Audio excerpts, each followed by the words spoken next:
Students now are in charge of setting goals for themselves. So how it works in my classroom is on Fridays we do assessments. The kids take assessments on whatever they're ready for.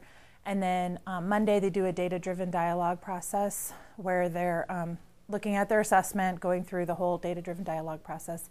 And then they set their goals for the week. So they're essentially in charge of deciding what they're going to learn each week based on what their needs are, what they're struggling with, and what they still haven't learned or haven't earned proficiency on. So kids can take on different leadership roles. They're all grouped together in small groups with students that are at about the same level as them or proficiency level as them. And so they're sitting in groups of 3 to 5 kids. So they can take on a leadership role in their small group by teaching each other lessons. And those leadership roles change daily. So if one student is struggling one day, they might be the expert the next, depending on the topic. And then I have larger leadership roles, things that I call student experts. And kids that have earned advanced on a learning target become the student expert. So what that looks like is on independent work days, days where I'm not doing any direct instruction and kids are just working on learning targets that they need to work on, those student experts can be in charge of a learning target and have a small group of students that they work with where they're essentially doing the direct instruction.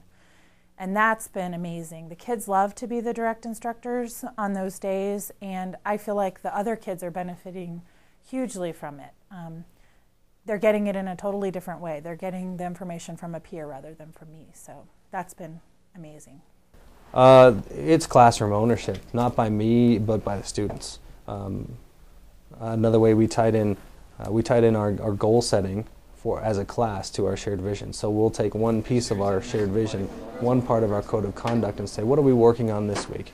So a couple weeks ago, it's been respecting people, whether it be teachers or parents or students, anytime throughout the day. It's the whole class respecting people.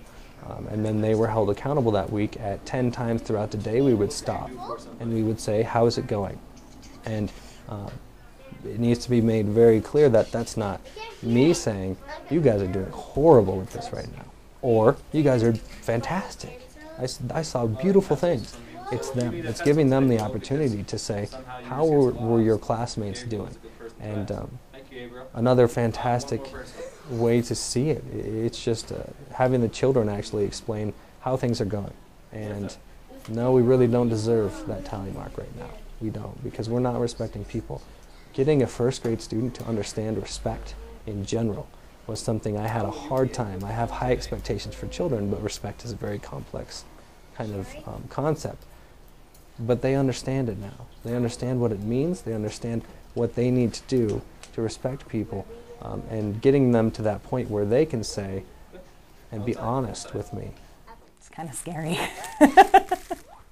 I mean, it really is. I think it's a scary thing when you look at giving up this controlled environment where you really felt like you knew everything that was happening, you knew everything that was going to happen, and you could kind of plan for most contingencies.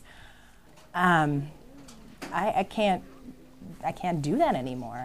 They have so much control over the classroom that sometimes I go home at night and I'm planning what it's going to look like for the next day based on a need that came up in the classroom, based on something that they told me, I really want to find out more about this, and I'm searching for information, I'm looking for it. And it's exciting. I like doing that because I know that it's going to be meaningful for them. And so it doesn't bother me that I maybe don't know every single thing that's going to be happening or how this is going to unfold and play out.